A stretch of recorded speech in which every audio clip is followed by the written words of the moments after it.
పంచభూతములుగా ఉండే ఈ భూమియందు ఉండే శబ్దము, స్పర్శ, రూపము, రుచి, వాసన అను 5 గుణములే, మరియు నీటి యందు ఉండే శబ్దము, స్పర్శ, రూపము, రుచి అను 4 గుణములై, మరియు నిప్పు యందు ఉండే శబ్దము, స్పర్శ, రూపము అను 3 గుణములై, మరియు గాలి యందు ఉండే శబ్దము, స్పర్శ అను 2 గుణములై, మరియు ఆకాశమునందు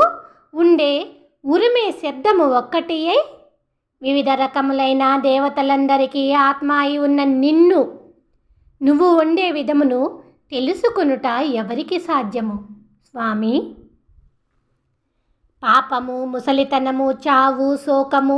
ఆకలి, దాహము, అసత్యము, వ్యర్థము అనే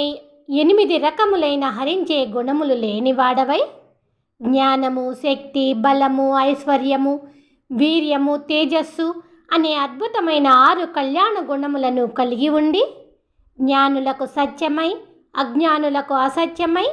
ఈ ప్రపంచములో ఉన్న అందరిలోనూ ఉండే స్పర్శ, శబ్దము, రుచి, చూపు, పలుకు అనే 5 రూపములుగా కొలువై ఉన్న ఓ గోవిందుడా, ఓ మాయాలోలుడా, అధ్యయనము, అధ్యాపనము, దానము, ప్రతిగ్రహము, యజనము, యాజనము అనే 6 వైదిక కర్మలతో వసంత ఋతువు, హేమంత ఋతువు, గ్రీష్మ ఋతువు, వర్ష ఋతువు, శరత్ ఋతువు, శిశిర ఋతువులు అను 6 ఋతువులలోనూ ఆగ్నేయము, అగ్నిశోమీయము, ఉపాంశము, యాజనము, ఇంద్రియాగ్ని, జ్ఞానేంద్రియాగ్ని అనబడే 6 అగ్నులతోనూ అగ్నిహోత్రము చేస్తూ దేవ, పితృ, భూత, మనుష్య, బ్రహ్మయజ్ఞములు అనబడే 5 యజ్ఞములతో ప్రాణము, అపానము, వ్యానము, ఉదానము, సమానము అనబడే 5 ఆహుతులతోనూ గార్హపత్యము, ఆహావనీయము, దక్షిణాగ్ని, సభ్యం, అవసభ్యం అనే పంచాగ్నులను తమ తమ శరీరములో నిలుపుకొని అతిశయమైన జ్ఞాన వైరాగ్యములతో దైవ చింతన, దైవ ప్రార్థన, భక్తి పార్వస్యము అనే 3 విధములైన భక్తి ప్రపత్తులతో వివేకము, విమోకము, అభ్యాసము, క్రియ, కళ్యాణము, అనవసాదము, అనుర్దర్శము అనే 7 వివేకములను కలిగి ఉన్న మానవులు అనేక మతములు కొలుస్తున్న వారిలో నిన్ను తెలుసుకొనుట ఎవరికి సాధ్యము? పంచభూతములకు, 5 జ్ఞానేంద్రియములకు, 5 కర్మేంద్రియములకు,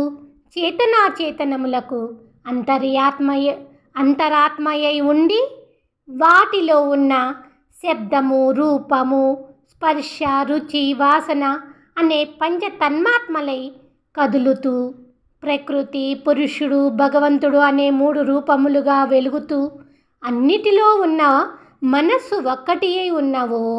ఆదిదేవుడా, అప్రాకృత పంచశక్తులకు, జ్ఞానేంద్రియ కర్మేంద్రియములకు, అప్రాకృత పంచశక్తులకు జ్ఞానేంద్రియ కర్మేంద్రియములై పరమపద వైకుంఠమున కొలువై ఉన్న స్వామి, భోగస్థానము, భోగోపకరణము, దేవతలు, మునులు, మోక్షమును పొందిన ముముక్షువులు అనేవారికి నిత్య నిర్వాహకుడవై ఉన్న నిన్ను తెలుసుకొనుట